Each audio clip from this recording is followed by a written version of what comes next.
जय शिव शंभो। जय जय शिव शंभो। अध्याय 15। ब्रह्मा जी ने आगे बताया। वहां से लौटकर सहेलियों ने आंखों देखा हाल सारा गिरजा जी को कह सुनाया और बताया कि न जाने शिव जी की क्या आदत है कि वे हमेशा कुसमय ही आया करते हैं। यह सुनकर गिरजा ने अपनी सहेलियों से कहा कि तुम गणपति से जाकर कह दो कि शिव इस समय किसी भी तरह अंदर ना आने पाए। सहेलियों ने तुरंत ही आज्ञा गणपति को जाकर बता दी। अब गणपति ने शिव जी के गणों से कहा कि मेरी आज्ञा के बिना बलपूर्वक तुम्हारा भीतर जाना तो असंभव है। मैं सब तरह से तैयार हूं, तुम्हारी जो इच्छा हो वो करो। शिव जी के गण गणपति के ऐसी बात सुनकर दुखी हो गए और शिव जी के पास जाकर सारी कहानी कह सुनाई। शिव जी ने कहा, वह तो अकेला है और तुम इतने हो, सब एकत्र होकर उससे युद्ध क्यों नहीं कर लेते।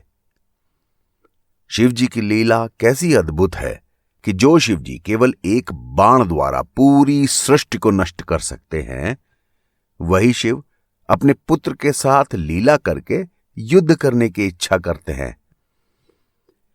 शिव जी की आज्ञा पाकर सारे गण शस्त्र लेकर गणपति के सामने पहुंचे और बोले, हे बालक, तू क्या चाहता है? अब तू जलकर भस्म होगा।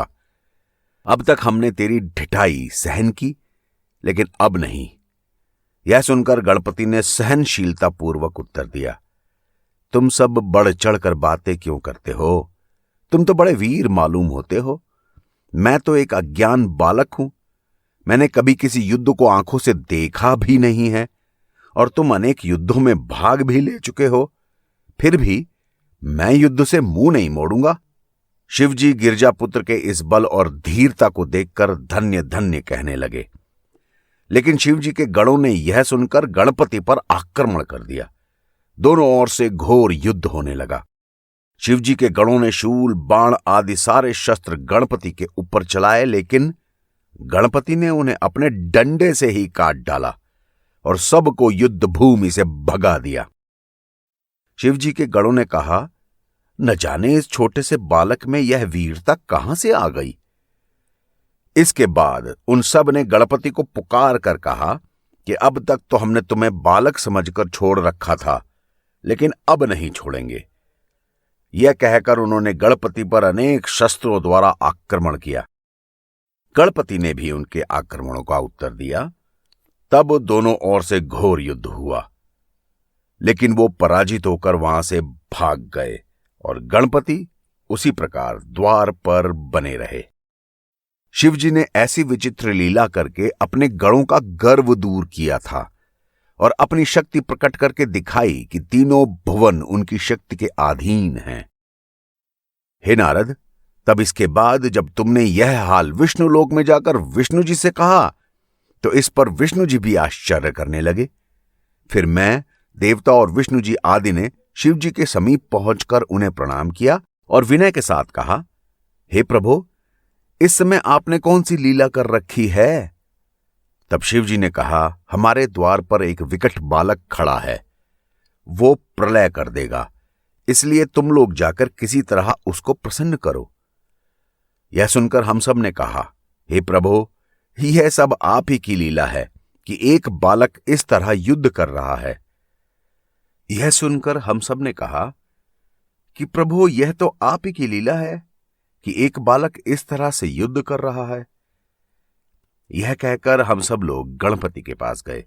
गणपति ने हम सबको आते हुए देखा तो एक बाल उखाड़ लिया और उससे हमें मारने की इच्छा प्रकट की।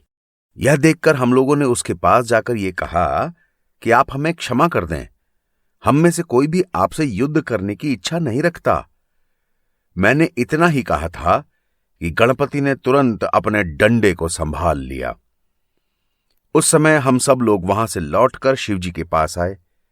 तब शिव जी ने क्रोधित होकर इंद्र से कहा, अब तुम जाकर उस बालक का वध कर दो, इससे तुम्हें यश मिलेगा।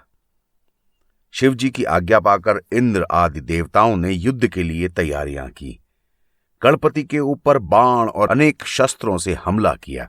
उस समय शिव और गिरजा जी ने दो शक्तियां उत्पन्न की, जो तुरंत युद्ध स्थल पर पहुंचकर दोनों ओर से शस्त्र अपना मुंह खोलकर निगल जाती थीं। जिस तरह पर्वत समुद्र के बीच में भी रहकर स्थिर रहता है, उसी तरह अकेले गणपति ने सारी सेना को दुखी कर डाला। तब सब देवता निशस्त्र होकर खाली हाथ युद्ध स्थल में खड़े रहे और बोले, अब हम क्या करें, हमारे पास कोई शस्त्र भी ना बचा। वीरभद्र को यह दिखाई देता था कि दोनों शक्तियों ने प्रकट होकर देवताओं को इस तरह परेशान कर रखा है। ये सब शिवजी की लीला थी। हे नारद, अंत में तुमने देवताओं समेत शिवजी के पास जाकर कहा, प्रभो, हमको ऐसा लगता है कि यह सारी लीला आप ही की है। यदि आप इस समय कुछ नहीं करेंगे तो अवश्य ही प्रलय हो जाएगी। तब शिवजी की आज्ञा अनुसार इंद्र, वरुण, यमराज ने पहुंचकर गणपति के ऊपर आक्रमण किया, लेकिन सब व्यर्थ रहा। सारे देवता भाग खड़े हुए और शिवजी की शरणों में आ गए। हे नारद, उस समय तुमने शिवजी से कहा कि हे शिवशंकर, आप तो संसार को बनाने वाले हैं।